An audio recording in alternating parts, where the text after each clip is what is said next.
Welcome back to another technical deep dive here in the debug zone.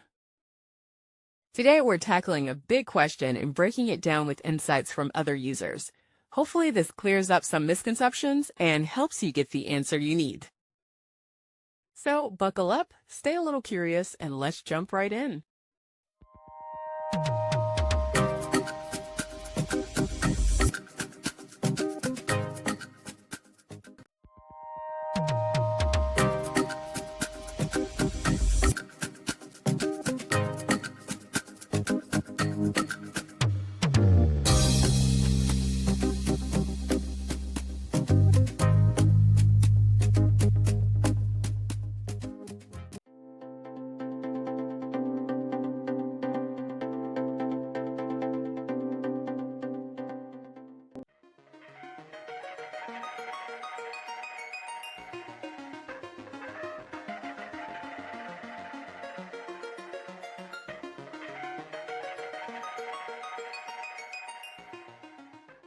And that's a wrap.